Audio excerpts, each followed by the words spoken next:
So in March of 20, when everything got shut down, and you guys all remember the toilet paper fiasco, right? The rationing of toilet paper, where your household got 3 squares and that was it. During that time, Jacqueline had put us on auto ship for toilet paper. And I was really getting annoyed because our garage was just like bursting at the seams with toilet paper. Well, then that happened. And I'm singing her praises for putting us on auto ship for toilet paper. And I remember during that time thinking, oh my goodness, I'm so grateful we have toilet paper. But I was also thinking, I'm so grateful we have food storage in the garage, right? So we had, just a lot of food in the garage. And I took great comfort during COVID, knowing that, in the worst of times, we've got food in the garage, meat in the fridge, bullets in the guns, and animals running around in the backyard. Pets, mostly.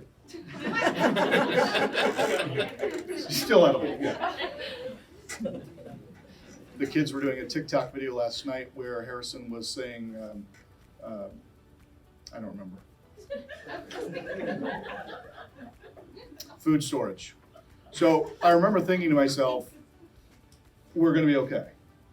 Well, for whatever reason this weekend, I got a whim and I thought, I want to clean out the garage. So I had APH bring me a big, 14-foot dump trailer, and I filled this thing full of food that had expired. 2017, 2018. I saw some Capri Sun from 2014. And I was sitting there thinking to myself, all this food has been expired since before COVID. And I've been living in this false sense of security that we've got food if things go really bad, and all the food we've got is expired. Like, this is really dumb. But then I started thinking about our clients. Seriously, started thinking about our clients who right now think that they have security in their job or their 401k or their savings account. But a lot of that stuff's going to expire. Your ability to work is a gift. I believe one of the biggest blessings we have is the ability to get up and go to work. And if you don't believe that, go to a hospital sometime and go to a nursing home. That sucks. We are blessed to be able to be in this building doing things that are productive. But guys, it's so important that we are investing in things that have lasting value. Okay? Obviously, first, salvation, right? Relationship with Jesus Christ is foremost foundational. But second to that, we need to be looking at our financial situation. Are we prepared for what's coming? What's coming? Rampant inflation, increasing interest rates, a declining market, reduction in GDP, right? As all of these things happen, are we prepared? When was the last time you looked at, Jacqueline mentioned looking at your credit. When was the last time you actually looked at it and said, what is my credit? How does it look? Is there anything on there that I should start working on or removing? Where am I at financially? Do I have savings? Do I have enough money to cover me for 4, 5, 6 months in the event I can't work or my family can't work?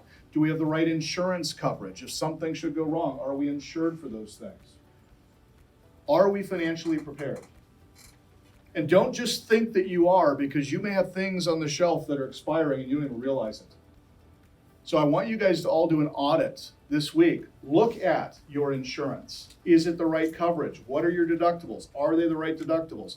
Look at your 401k. Get with Kylie and say, hey, what's my 401k doing? Am I invested in the right thing? When was the last time you actually had a conversation with our 401k administrator? Did you know you could talk to them? Call them. Hey, what do you have me invested in? Why? Is there something else I should be invested in? Is there any way I can roll a portion of my 401k into a self-directed? Okay, you guys have to be the ones in charge of those conversations because nobody's going to have them for you. You have to be responsible for these things. So as I'm throwing away all this expired food, that's what's going through my mind. Are we prepared for a worst case scenario? Not as a nation, not as a state, not as a county, you individually. George W. Bush years ago said something intelligent. Said, stop worrying about what's going on in the White House and start worrying about what's going on in your own house. Are you prepared? Okay? Home ownership. You guys are renting, you've heard this a million times. You need to get into housing. Please come and see me. It's important to me that we get you into housing because it's one of the best investments you can ever make. So if you don't have one, we need to get you in one. And if you have one, we need to get you a second one. Every one of you should have a house and a rental property.